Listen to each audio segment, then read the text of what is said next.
તો ભાઈ આજે વાત કરીશું રીતેશ દેશમુખની રિલીઝ થયેલી નવી મૂવી રાજા શિવાજી વિશે, જે છત્રપતિ શિવાજી મહારાજની કહાની છે, જેમની કહાની લગભગ આપણે નાનપણથી જ સાંભળતા આવીએ છીએ.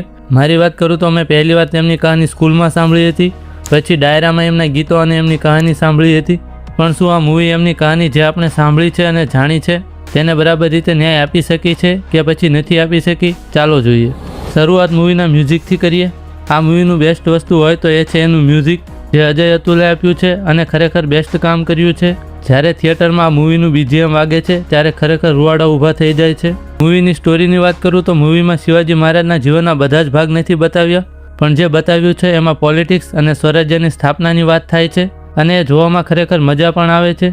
એક્ટિંગની વાત કરું તો સંજય દત્તે અફઝલ ખાનના કેરેક્ટરમાં મસ્ત કામ કર્યું છે. સાથે જ રીતેશ દેશમુખે પણ છત્રપતિ શિવાજી મહારાજનો રોલ સારો જ નિભાવ્યો છે. શરૂઆતમાં થોડું 19-20 લાગશે, પણ પછી તમે એડજસ્ટ થઈ જશો. પછી બીજા એક્ટર્સની વાત કરું જેમ કે જીતેન્દ્ર જોશી અને સચિન ખેડેકર, એ લોકોનું કામ પણ સરસ હતું. મૂવીના આ સારા પોઈન્ટ્સની સાથે અમુક નેગેટિવ પોઈન્ટ્સ પણ છે, જેમ કે મૂવીના વિઝ્યુઅલ્સ અને VFX. મૂવીના મેકર્સે સૌથી કાચું કામ રાખ્યું હોય તો એ છે એના VFXનું.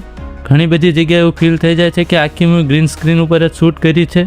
અમુક સીન્સ TV સિરિયલ જેવું ફીલ કરાવે છે. મોટા પડદાવાળી સિનેમેટિક ફીલ થોડી ઓછી આપે છે. પછી એક બીજો નેગેટિવ પોઈન્ટ, જેને નેગેટિવ પોઈન્ટ કહી પણ શકાય અને ન પણ કહી શકાય, કારણ કે એ બધાના પર્સનલ ટેસ્ટ પર આધાર રાખે છે.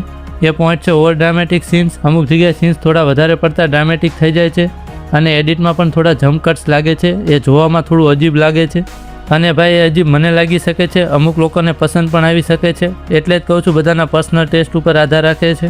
ઓવરઓલ જો તમે છત્રપતિ શિવાજી મહારાજના ફેન હોય અને એમની કહાની સાથે પર્સનલી કનેક્ટેડ હોય અને તેમની કહાની તમારે સારા મ્યુઝિક અને ઇમોશન્સ સાથે જોઈ હોય તો આ મૂવી એકવાર તમે જોઈ શકો છો. અને જો તમે આ મૂવીથી બહુ હાઈ ક્વોલિટી VFX એક્સપેક્ટ કરતા હોય તો તમે થોડા નિરાશ થઈ શકો છો. બાકી તમે આ મૂવી ઓલરેડી જોઈ છે તો તમને કેવી લાગી એ કોમેન્ટમાં લખજો અને હું મળીશ આવા બીજા વિડીયોમાં.